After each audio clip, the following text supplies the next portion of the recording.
Tommy Maestrello, il 5-0 domenica ha dato morale, bella vittoria. Come avete vissuto i primi giorni della settimana dopo questa vittoria? Ma ovviamente siamo molto entusiasti del risultato ottenuto domenica, ma è un punto di partenza, diciamo. Adesso abbiamo un filotto di partite molto importanti, determinanti per finire la stagione al meglio possibile. Un Bassano che è in serie positiva, 3 vittorie nelle ultime 4 partite, quindi insomma un Bassano che si è ripreso a pieno merito e adesso, come dicevi tu giustamente, c'è un bel filotto di partite. Domenica c'è già il Bellaria. Domenica abbiamo Bellaria, è una battaglia anche domenica, noi pensiamo domenica dopo domenica la squadra che ci viene contro e dobbiamo fare il meglio per riuscire a vincere tutte le partite da qua fino alla fine. Abbiamo visto davanti, qualcuno si è fermato per partire la pregiata domenica, il Castiglione è in serie negativa, quindi un po' alle volte state rosicando qualcosa davanti. Sì, c'è anche il Castiglione che sembrava non perdere mai un colpo, adesso le ultime 3-4 partite ha perso diversi punti e quindi noi non ci fermiamo, guardiamo avanti e a tutta forza dobbiamo vincere tutte le partite, insomma. Domenica alcune squadre sicuramente lasceranno punti per strada. Sì, sì, dobbiamo approfittare di questi scontri diretti per il vertice e rosicare i punti fino alla fine, fino alla fine. Capitano Andrea Basso, la vittoria di domenica ha portato buon umore, è un filotto positivo di 3 vittorie su 4 partite, quindi un Bassano in netta ripresa.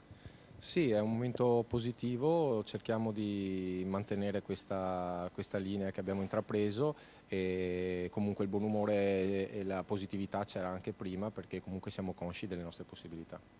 Adesso un Bassano che è atteso a Bellaria domenica, una partita dove c'è la necessità di fare 3 punti obbligatori anche in vista delle altre sfide degli altri campi, quindi sarà una partita dura domenica.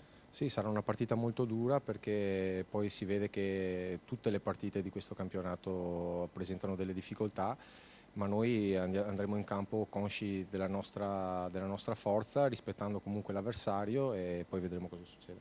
Un campionato che continua a dimostrarsi molto duro, infatti ci sono squadre come Castiglione che sembravano imbattibili e cominciano ad avere dei cali. La Preopate sta anche lei tantennando un po', il Bassano deve approfittarne per forza. Sì, questo significa che non è facile per nessuno, i momenti di difficoltà li stanno trovando anche gli altri, quindi credo che questo ci deve far ben sperare per il futuro, ma soprattutto la consapevolezza che noi possiamo fare bene se andiamo in campo come lo siamo andati nelle ultime partite, con rabbia, determinazione e portando in campo oltre che una grande qualità anche una grande intensità.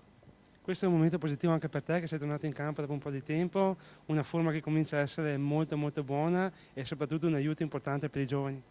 Sì, se può essere questo un aiuto per la squadra è una cosa importante. Per quanto riguarda il discorso personale è abbastanza trascurabile perché credo che la cosa più importante sia il bene del Bassano e quindi questo è il mio pensiero principale, insomma, che il mio contributo possa essere positivo per la squadra.